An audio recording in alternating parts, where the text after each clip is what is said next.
2024 vuonna tulin uskoon ja prosessi oli pitkä, jos näin voisi sanoa, että ensinnäkin olen syntynyt uskovaiseen perheeseen ja kasvanut seurakuntaympäristössä ja sitten ajauduin Jumalasta poispäin ja siinä samaisena vuonna 2024 koin, että Jumala alkoi vetää mua puoleensa ihan uudella tavalla ja Raamatun luku alkoi maistumaan ja näin poispäin ja Jumala veti siinä koko ajan mua hänen puoleensa ja sitten tuli 2024 kesä ja päätin käydä juhannuskonferenssissa Kasteella ja samaisena iltana sitten nuorten illassa koin, että Jumala kysyi, että onko valmis antamaan koko elämäni hänen käsiinsä ja tein sen valinnan siinä samaisena iltana ja näin. Tämä on se tarina, miten mä tulin uskoon ja annoin elämäni Jeesuksen käsiin. Jeesus merkitsee mulle koko elämää ja sitä merkitystä, minkä takia mä oon täällä ja hänen suunnitelmassaan saan kulkea ja en olisi tässä ilman Jeesusta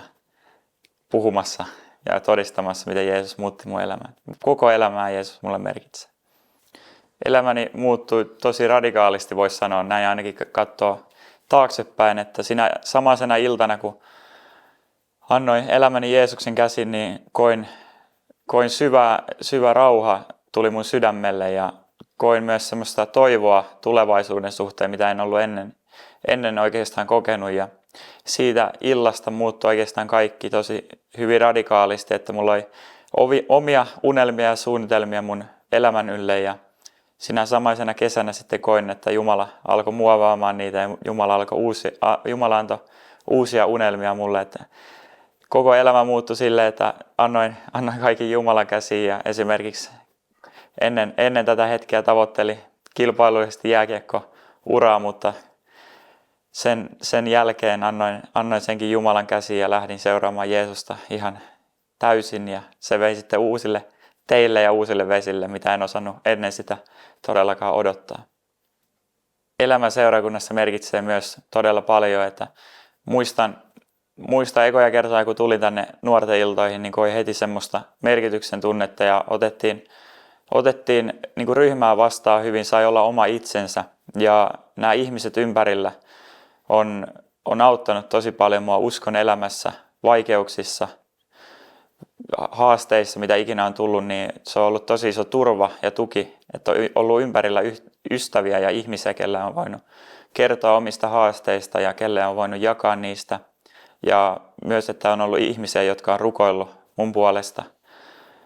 Se merkitsee tosi paljon ja itse löysin Jeesuksesta elämän merkityksen ja Jeesus myös sanoo Raamatussa, että minä olen tie, totuus ja elämä. Itse olen elämässä saanut kokea sen, että Jeesus on totuus, hän on tie ja hän on elämä, hänellä on annettavana yltäkylläinen elämä ja Jeesuksen sanat ei mene hukkaan, hän ei petä, hän on luottamuksen arvoinen ja tänä päivänä jos